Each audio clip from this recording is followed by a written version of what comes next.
उसकी जांच करते हैं। ये पीपी किट पहले भारत में बहुत कम बनती थी, ज़्यादातर चीन से निर्यात वहाँ से आयात होती थी। उन्होंने बहुत घटिया स्तर के पीपी किट सप्लाई किए, बाद में उन्हें वापस कर दिया गया। इसी प्रकार से N95 मास्क का भी था, ट्रिपल लेयर मास्क का भी था, सैनिटाइजर का भी था। और पूरे देश के अंदर आप देखें तो जिस देश में पहले 5000 पीपी किट नहीं बनते थे, आज उस देश में प्रतिदिन अगर हम देखते हैं तो देश के अंदर प्रतिदिन आज के दिन पे 4.5 लाख से अधिक पीपी किट बन रहे हैं। इसी प्रकार से सैनिटाइजर उत्तर प्रदेश में, मुझे याद है जब कोरोना आया तो कोरोना संकट के दौरान पहले चरण में हम लोगों ने इस बात को महसूस किया सैनिटाइजर का। और सैनिटाइजर जो 100 ग्राम की एक छोटी सी शीशी होती थी, इसमें 80 रुपये की उस छोटी सी बोतल को लोगों ने 400-500 रुपये में बेचना प्रारंभ किया। लेकिन प्रधानमंत्री जी ने आह्वान किया, हम लोगों ने अकेले उत्तर प्रदेश में हमारी 119 चीनी मिलें थी और डिस्टिलरीज थी, इन सब का उपयोग किया। आज स्थिति क्या है कि उत्तर प्रदेश में हम लोगों ने अपने सभी संस्थाओं को, चाहे वह पुलिस हो, चाहे वह स्थानीय नगर निकाय हो, चाहे वह ग्रामीण क्षेत्र हो या अन्य विभागों को, हमने सैनिटाइजर फ्री में भी उपलब्ध कराया, सस्ते में भी उपलब्ध करवाया। साथ साथ हम लोगों ने देश के 28 राज्यों को भी दिया और दुनिया के अन्य देशों में जहां पे सैनिटाइजर की मांग हो रही थी वहां पर भी हम लोगों ने सैनिटाइजर उपलब्ध कराने का कार्य किया। N95 मास्क आज उत्तर प्रदेश में भी कई यूनिट इसकी लग चुकी हैं और देश में भी लग चुकी हैं, यानी अब इसकी कोई समस्या नहीं।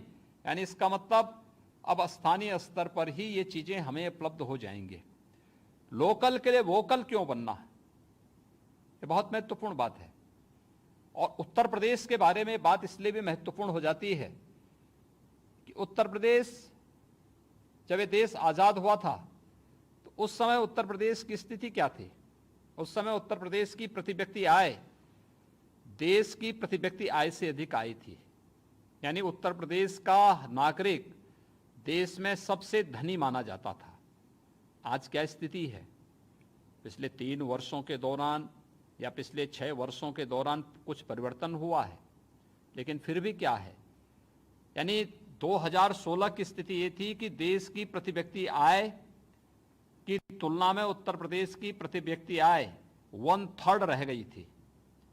और ये इस बात को बताता था कि उत्तर प्रदेश में लोगों को कहीं ना कहीं उनकी उन संभावनाओं को ब्रेक और ब्रेकर के रूप में सरकारों ने कार्य किया।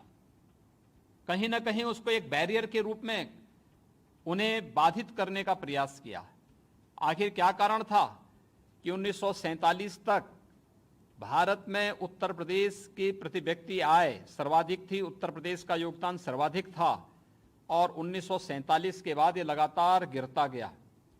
कारण है, अगर हम देखेंगे तो 2 सेक्टर बहुत महत्वपूर्ण थे। एक यानी प्रकृति और परमात्मा की असीम कृपा उत्तर प्रदेश में थी। हमारे पास सर्वाधिक उर्वरा भूमि हमारे पास मौजूद है। प्राकृतिक संसाधन के रूप में जल संसाधन सबसे अच्छा हमारे पास मौजूद है।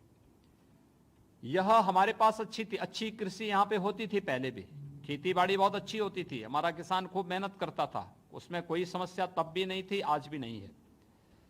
लेकिन एक सेक्टर जिसकी उपेक्षा हुई आजादी के बाद, और वह था सूक्ष्म लघु मध्यम उद्यम क्षेत्र, MSME का सेक्टर। उत्तर प्रदेश में जब 2017 में यहां पर विधानसभा के चुनाव होने जा रहे थे और उस समय हमारे राष्ट्रीय अध्यक्ष के रूप में आदरणीय श्री अमित शाह जी ने यहां पर उत्तर प्रदेश का जो चुनावी संकल्प पत्र तैयार करवाया, उसमें उन्होंने एक पंक्ति लिखवाई थी और वो थी कि अगर भारतीय जनता पार्टी की सरकार बनती है तो सरकार प्रदेश के अंदर परंपरागत उद्यम को बढ़ावा देने के लिए कार्य करेगी। और परंपरागत उद्यम को बढ़ाने के लिए कार्य करने के लिए ये जो बात थी, तो इसको सरकार जब 2017 में हमारी बनी तो भारतीय जनता पार्टी की प्रदेश की हमारी सरकार ने सबसे पहला काम यही किया कि हम लोगों ने प्रदेश के अंदर एक मैपिंग करवाई कि वास्तव में यहाँ के परंपरागत उद्यम क्या हैं और उनकी स्थिति इस समय कैसी है। और मुझे देख के बहुत प्रसन्नता हुई कि प्रदेश के अंदर हमारे 75 जनपद हैं। 75 जनपद में 57 जनपद ऐसे थे जिन 57 जनपदों के अंदर उनकी अपने विशिष्ट उत्पाद थे। और ये विशिष्ट उत्पाद जहां पर पिछले सैकड़ों वर्षों से लोगों ने अपनी मेहनत से, अपने परिश्रम से वहां पर उसके छोटे छोटे क्लस्टर स्थापित किए थे। आर्थिक उन्नयन के लिए, औद्योगिक विकास के लिए जिस क्लस्टर की बड़ी भूमिका होती है वह क्लस्टर उत्तर प्रदेश। यूपी में 24 घंटे में मिले कोरोना के 596 नए केस और